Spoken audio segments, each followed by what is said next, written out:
आई है, बहुत ही भाग्यशाली हैं आप। इस घोर कलयुग में राम नाम में बैठना बहुत ही मुश्किल है। निंदा चुगली करनी हो, गपशप मारने हो, टाइम का पता नहीं चलता कैसे पास हो जाता है। पर मालिक की याद में बैठना हो तो समय यूं लगता है जैसे कि एक मिनट भी कई घंटों के बराबर नजर आता है।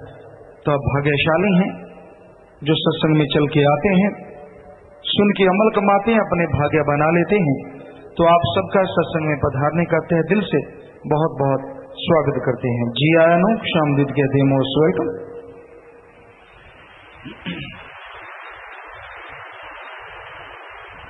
तो आज जो आपकी सेवा में भजन बोला जाएगा, जिस पे सत्संग होना है, वो भजन है जी, उत्तम भाग जिनों के होते वो सत्संग में आते हैं, मानस जन्म व सफला करते जो बचनों पे अमल कमाते हैं। भाग्यशाली हैं जो सत्संग में चल के आते हैं। पर आप लोगों से गुजारिश, आप अगर कोई सवाल लिख के भेजना चाहो, कोई बात पूछना चाहो, तो थोड़े शब्दों में आप सवाल लिख के भेज दीजिए, नीचे अपना नाम लिख दीजिए। तो जैसा मालिक ख्याल देंगे आपको जवाब जरूर देंगे। तो आते हैं भजन की तरफ कि भाग्यशाली जीव इस घोर कलयुग में सत्संग में चल के आता है, क्योंकि यहां मन इंद्रियां बड़ी जोरों पे हैं और बातों में इंसान का मन उसको इजाजत दे देता है, पर सत्संग सुनने और अमल करने के लिए मन से लड़ना पड़ता है। आप कहीं भी जाके बैठो, कोई दुनियावी चर्चा हो रही हो, मन कभी नहीं रोकता, बल्कि आपके अंदर उत्सुकता होती है वहां क्या चर्चा हो रही है, ये दो लोग सिर जोड़ के कहीं मेरी बात तो नहीं कर रहे, या आखिर क्या कर रहे हैं, क्या बोल रहे हैं। तरह तरह के ख्यालात, तरह तरह के विचार दिलो दिमाग में उठते रहते हैं और इंसान सोचता है कौन सी विधि हो जिससे मुझे ये सारी बातें सुनाई दे जाएं। कितने प्रयत्न करता है, दूसरे से पूछेगा, तीसरे से पूछेगा, तुझे पता है वहां क्या हो रहा था, क्या चल रहा था, भाई तुझे क्या लेना है। लेकिन चस्का कि आखिर क्यों मेरे से क्यों छुपाया गया, मेरे को क्यों नहीं बताया गया। ये मनोवर्ती है, मन की आदत है। तो ऐसी ऐसी बातें सुनने के लिए जोर लगा देता है कि मुझे पता चल जाए, जबकि अल्लाह वाहिगुरु राम की चर्चा सुनने के लिए जो कि जोर भी नहीं लगाना पड़ता, आके बैठना है, शरेआम चर्चा सुनेगी, फिर भी मन दीवाना भागता है।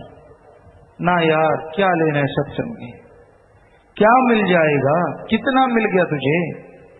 ये मन कभी मानने नहीं देता कि खुद में कमी है, बल्कि उल्टा कहता है क्या मिला तुझे, कितना कुछ मिल गया, पहले कौन से रंग लग गए जो अब लग जाएंगे, इत्यादि इत्यादि। आत्मा अंदर से आवाज देती है, भाई सत्संग में क्या कमी है, राम नाम में क्या कमी है, तू मानता तो है नहीं। तो मन फौरन दबा देता है, जो मानते हैं वो कौन सा सुखी है। अब आदमी जाने जान तो है नहीं, उसे क्या पता कौन मानता है। बाहर से जी हजूरिये बनने से ये थोड़ी ना होता है कि मालिक की हर बात को कोई मान रहा है। आज दिखावे का युग है, इसमें बाहर से जी हजूरिये आपको बहुत मिल जाएंगे। हाँ जी, सिर झुकाने वाले, सजदा करने वाले, नमस्कार करने वाले बहुत मिल जाएंगे। वचनों पे अमल करने वाला कोई कोई है, और जो वचनों पे अमल करता है यकीनन वो दोनों जहां से अपनी झोलियां जरूर भर लेता है। जीवन के गम, चिंता, परेशानियां, डर, भय खत्म हो जाता है और मरणोपरांत आवागमन में नहीं बल्कि मालिक की गोद में जाता है। आज संसार में उल्टे चाले हैं, झूठ फरेब सिर चढ़ के बोल रहा है। झूठ के लिए, फरेब के लिए लोग लोगों को खरीदते नजर आते हैं। अपना उल्लू सीधा करने के लिए लोग पैसे से, धन दौलत, जमीन जायदाद, कोठियां बंगले देकर लोगों को खरीदते नजर आते हैं।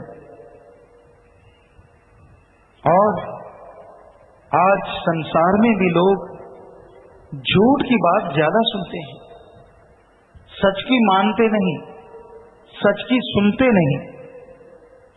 पर यह नहीं हो सकता कि सच कभी खत्म होगा। सच था, सच है और सच हमेशा बना रहेगा।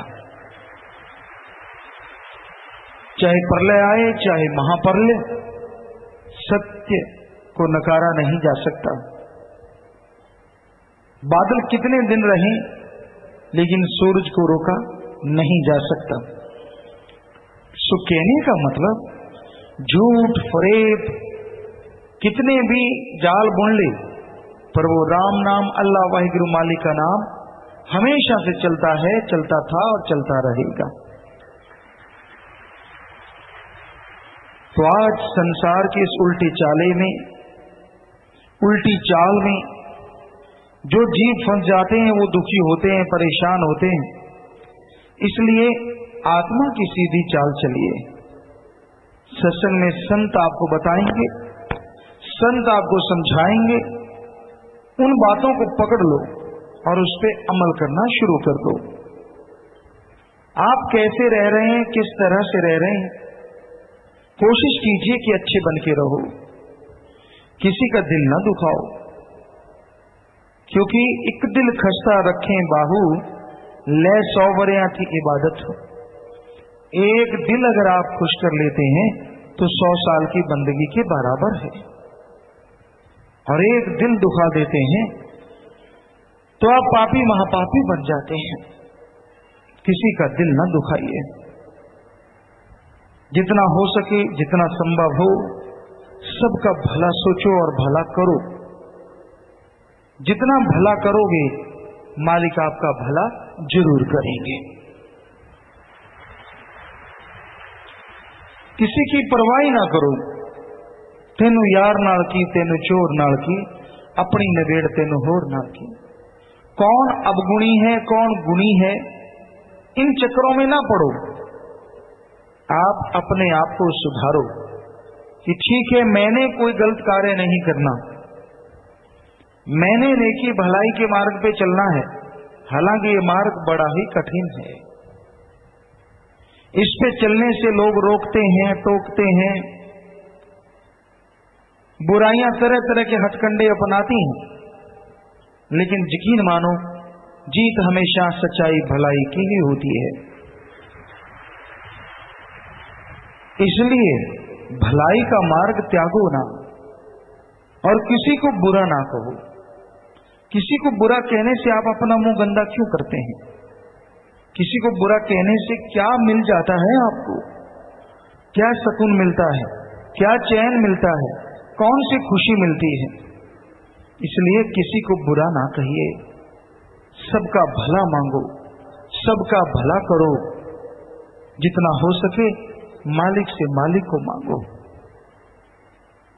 क्योंकि मालिक से मालिक को मांगने से आदमी को वो परमानंद मिलता है, परम शांति मिलती है, जिसकी तुलना नहीं की जा सकती। तो भाई, मानस जन्म को सफल करना है और सफलता के लिए क्या जरूरी है, जो आज संसार के लोग चाहते हैं? आत्मिक शांति। जिसके अंदर आत्मिक शांति है, उसका जीवन सफल है। पर ये आत्मिक शांति, आत्मिक संतुष्टि आए कहां से? क्योंकि इच्छाओं का मक्कड़ जाल तो बढ़ता ही जाता है। कभी आप मकड़ी को देखें, छोटा सा जाल बुनती है, एक तार छोड़ती है, फिर उस तारों को छोड़ते छोड़ते छोड़ते छोड़ते इस तरह से जाल बना देती है, मजाल कोई वहां से छोटा जीव गुजर जाए, उसमें फंस जाता है।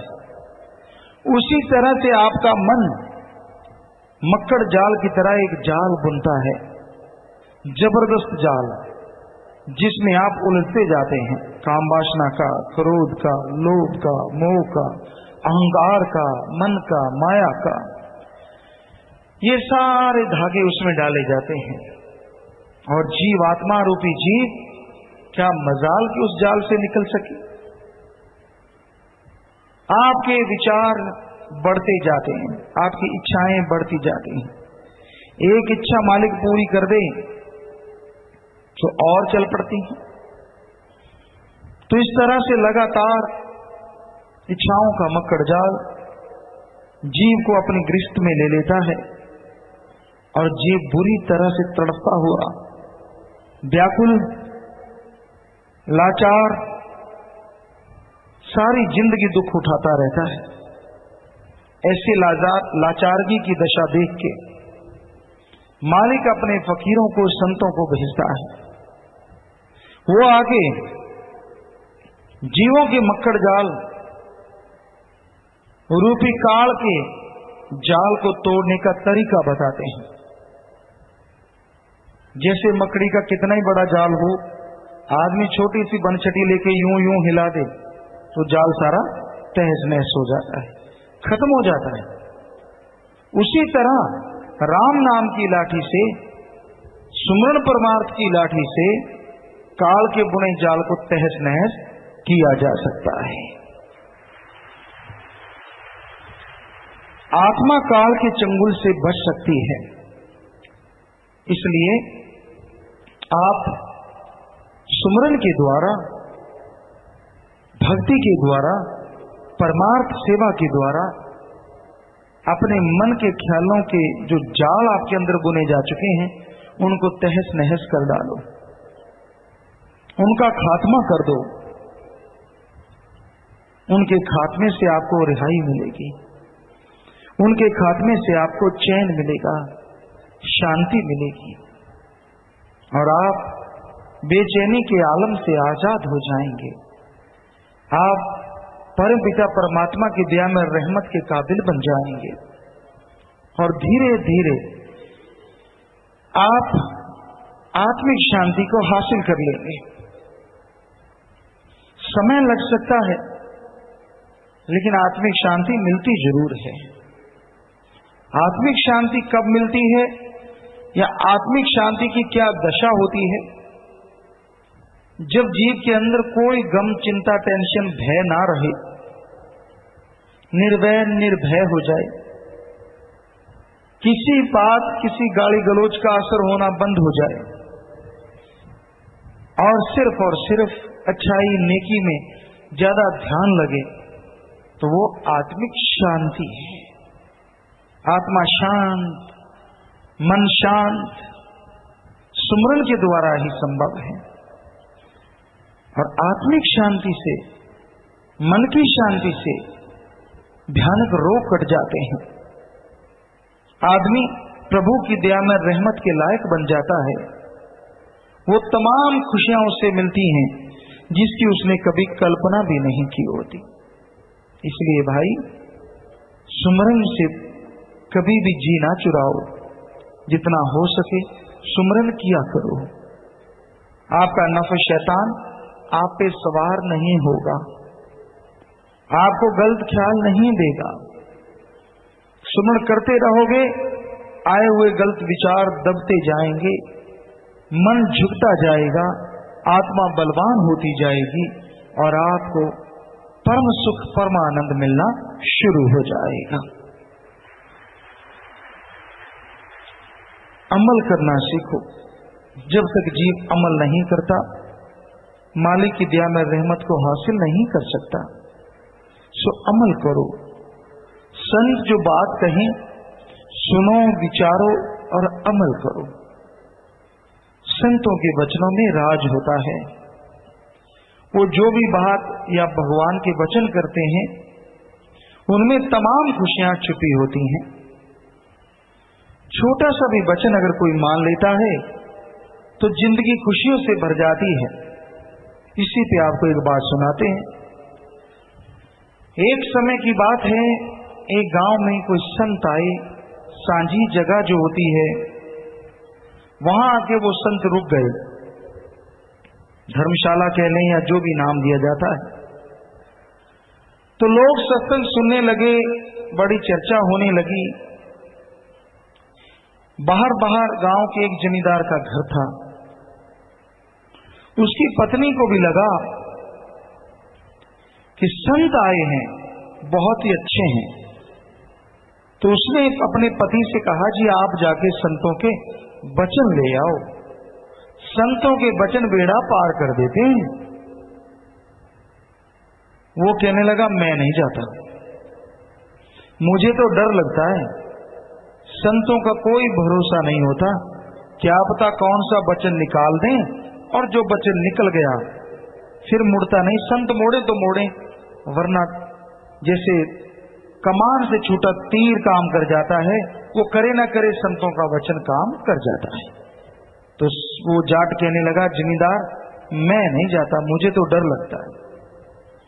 उसकी पत्नी कहने लगी, संत ऐसे थोड़ी ना वचन करते फिरते, अब कोई आप गलत काम करो, बुरा करो तो संत कुछ कहें, आप जाओ तो सही, सुनो तो सही।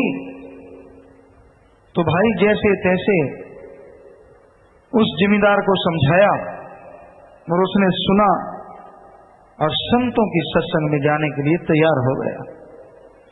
सत्संग का समय हो चुका था, खत्म हो गया। उसने सोचा चलो संत अकेले होंगे, चुपके से जाते हैं। वो गया, संत सामने बैठे थे। सामने दरवाजा खोल के जैसे ही आया,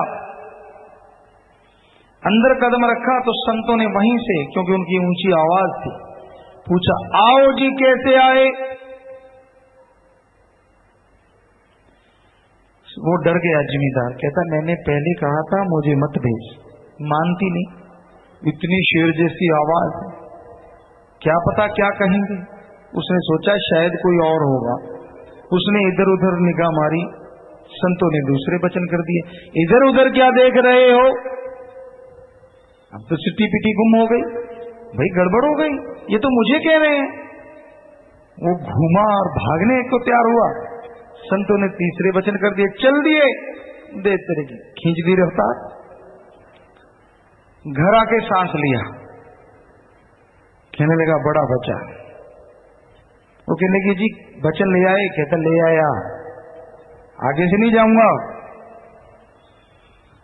चलो शाम का समय हुआ, सीधा साधा जमींदार था बेचारा, संतों के वचन ले आया। तो उसके घरवाली कहने लगी, श्रवण भी किया करो, अगर वचन मिले हैं तो आपको, मैं भी जाऊंगी। कहता ठीक है, आप आज से शुरू कर देते हैं। बैठ गया पालथा मार के, हो गया शुरू। संतों के वचन याद करके, पहला वचन था आओ जी कैसे आए,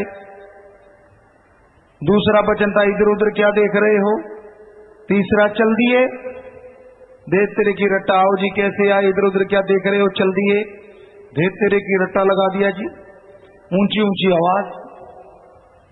तो रात हो आई थी, ये प्रोग्राम चल रहा था, जाट जमींदार बोले जा रहा था। तो वहां से चोर गुजर रहा था, बड़ा घर था। उसने सोचा यार ये बड़ा घर है, बाहर बाहर है, चलो इसके भी चोरी कर लेते हैं, सामान उठा लाते हैं। चार दीवारी ठीक है रखे, उसने हाथ रख के और जैसे छलांग मार के अंदर आया, जाट जमींदार का वो संतों वाला पहला वचन आ गया, आओ जी कैसे आए। चोर ने सोचा हमें और जी आज तक किसी ने कहा तो है नहीं, लठ उठा लेते हैं। उसने इधर उधर देखा, यार कोई और होगा। दूसरा वचन आ गया, इधर उधर क्या देख रहे हो। वो चोर ने सोचा ये जाट जमींदार लठ लिए बैठा है, ये कह तो मुझे ही रहा है, जैसे पास जाऊंगा तो पीटेगा। उसने घूम के जैसे चार दीवारी की तरफ मुंह किया तो तीसरा वचन आ गया, चल दिए। चोर ने मारी छलांग, ये या बोल जा। तो अब आवाज आई तो लालटेन वगैरह होते थे, दिया होता था। उसकी पत्नी ने सोचा ये क्या हो रहा है, कोई भागा है यहाँ से, थोड़ा शोर सा मचा, कुत्ते भौंके वगैरह तो देखा जाके, तो वहां गोदली वगैरह पड़ी, चोर भागते भागते सामान में, और वहां से चोरी तो क्या करनी, वहां सामान छोड़ के भाग गया, तो पता चला कि चोर लूटने आया था। तो संतों के साधारण से वचन भी जीव की रक्षा कर देते हैं, पर कोई दृढ़ विश्वास वाला हो, वचन मानने वाला हो, तो छोटे छोटे वचन भी सुख का कारण बन जाते, खुशी का कारण बन जाते। और जब दृढ़ विश्वास ना हो, मन हावी हो जाए, कितने भी वचन संत कर लें, मन मानने नहीं देता, खुशी लेने नहीं देता। तो संतों के वचन सुना करो, माना करो। पीर फकीर सबके भले के लिए कहते हैं। आप कहीं ये ना जाप करने लगे ना, आओ जी कैसे आए।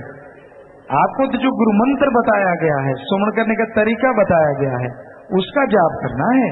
कहीं सोचो जिम्मेदार को इससे फायदा होगा, हम भी रटा लगा दें, नहीं। क्योंकि जो आपके लिए अब तो घोर कलयुग है और आपके लिए स्पेशल वचन दिए जाते हैं, वो 3 शब्द 5 शब्द जो भी आपको मिले हैं, उनका सुमन किया करो। उनको अलमारी में ना रखो, उनको यूं ही छोड़ के ना बैठ जाओ, उनका सुमन करो। बैठे बैठे सत्संग सुन रहे हो, करते रहो, देखना मजा आएगा। बैठे काम धंधा कर रहे हो, सुमन करते रहो। खाना बना रहे हो, खाना खा रहे हो, सुमन करते रहो। बड़ा ही मजा है, बड़ा ही आनंद है।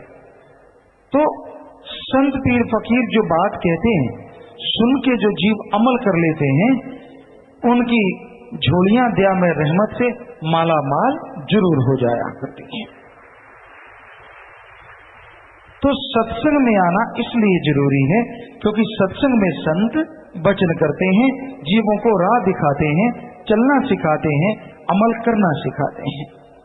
और सत्संग में सुन के वचन जो अमल कर लेते हैं, ना बाहर दुनियावी कोई परेशानी रहती है और ना ही कोई आत्मिक परेशानी रहती है। वो हमेशा अमन चैन से जीवन गुजारते हैं और खुशियों से लबरेज रहते हैं। तो इस बारे में संतों की जो वाणी आएगी, सेवादार आपको पढ़ के सुनाएंगे। इस बारे में लिखा बताया है।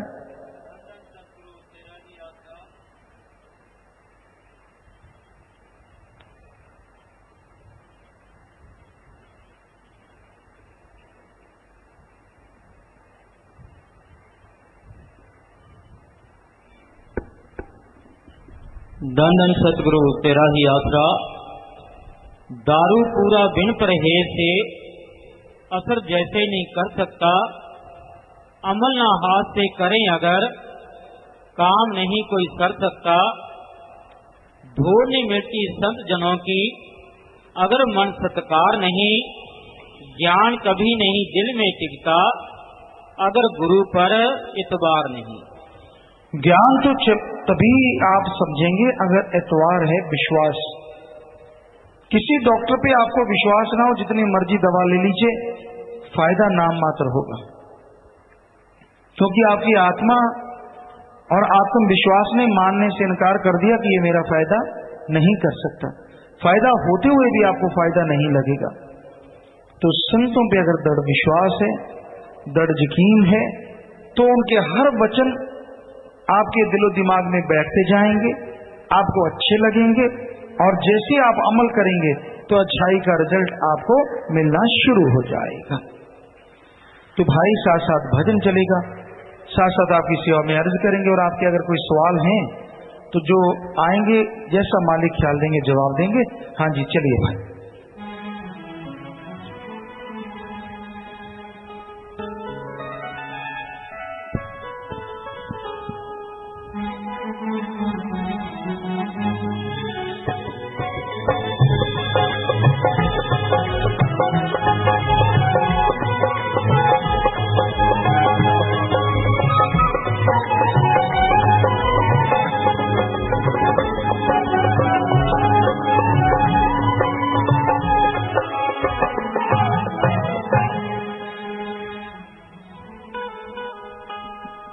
धन धन सतगुरु तेरा ही आसरा।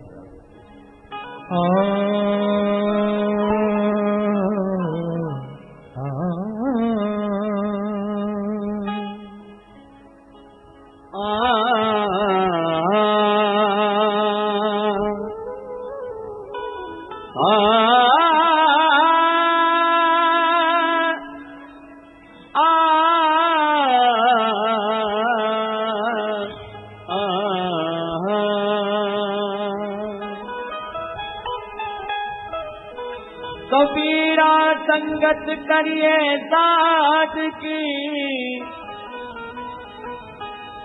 साहिब आवे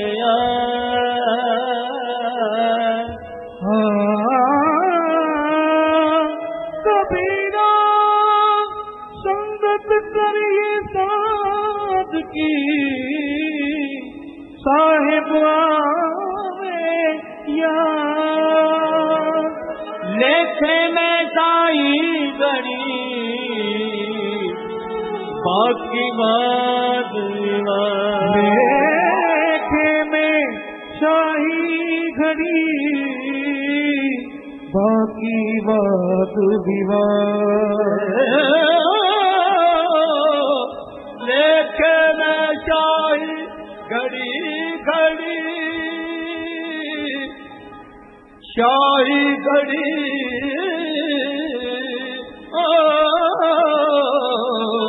बाकी बात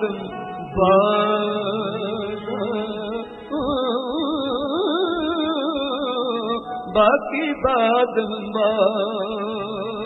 सब कर्मों ते ऊंचा सत्संग, संत सभी बतलाते। सब कर्मों से ऊंचा सत्संग, संत सभी बतलाते। भाग्य बड़े जिन जीवों के, वही सत्संग में आते। भाग्य बड़े उन जीवों के, जो चल सत्संग में आते। उत्तम भाग्य जिनों के होते, वो सत्संग में आते हैं।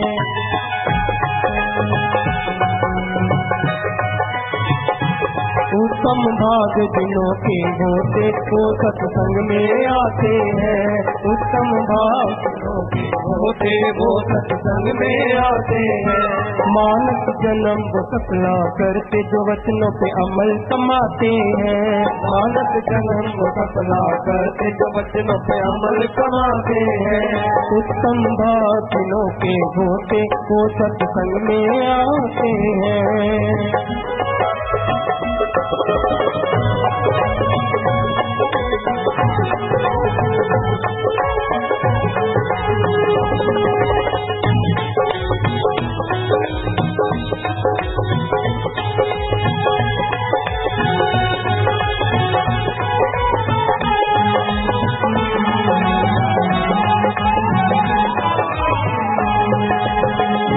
सत्संग हो घड़िया चार, तपके हो वर्ष हजार। सत्संग हो घड़िया चार, तपके हो वर्ष हजार। तो भी सत्संग कीमतदार, तो भी सत्संग कीमतदार, संत सभी फरमाते हैं। उत्तम भाग्यों के होते, वो सत्संग में आते हैं।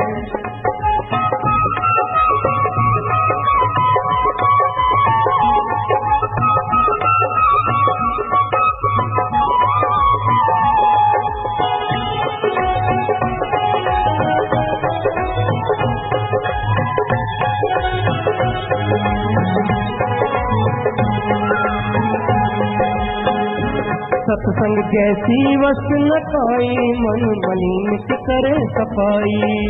जैसी वस्तु न पाई, मन मलिन करे सफाई। करता कर्मों वाला भाई, करता कर्मों वाला भाई, वस्तु अमोलक पाते हैं। उत्तम भाग्य जिनों के होते, वो सत्संग में आते हैं। उत्तम भाग्य जिनों के होते, वो सत्संग में आए हैं।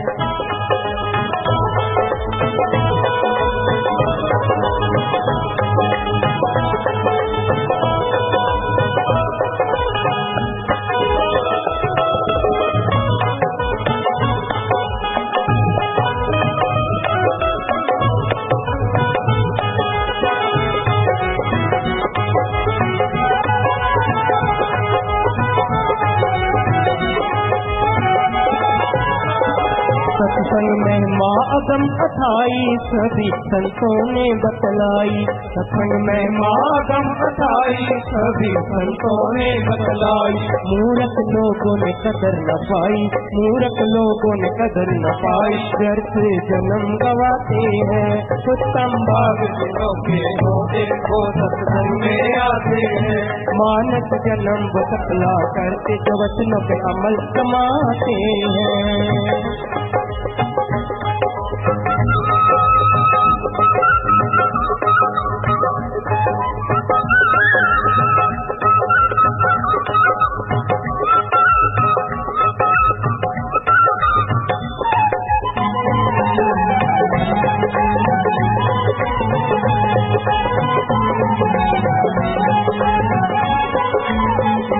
बड़ा कर्मों से सत्संग यहाँ पर चढ़ता नाम करेंगे। बड़ा कर्मों से सत्संग यहाँ पर चढ़ता नाम करेंगे। जो पीते प्रेम की भंग, जो पीते प्रेम की भंग, नशे में मस्त हो जाते हैं। उत्तम भाग जिनों के होते वो सत्संग में आते हैं। उत्तम भाग जिनों के होते वो सत्संग में आते हैं।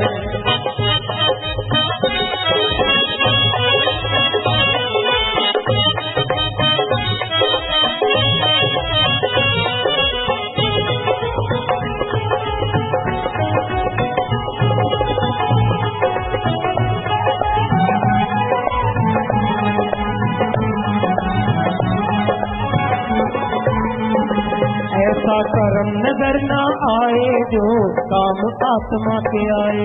ऐसा कर्म नजर न आए जो काम आत्मा के आए। श्री गुरु अर्जन जी फरमाए, श्री गुरु अर्जन जी फरमाए। शाम सत्संग काम आते हैं। उत्तम भाग जिनों के होते वो सत्संग में आते हैं। उत्तम भाग जिनों के होते वो सत्संग में आते हैं।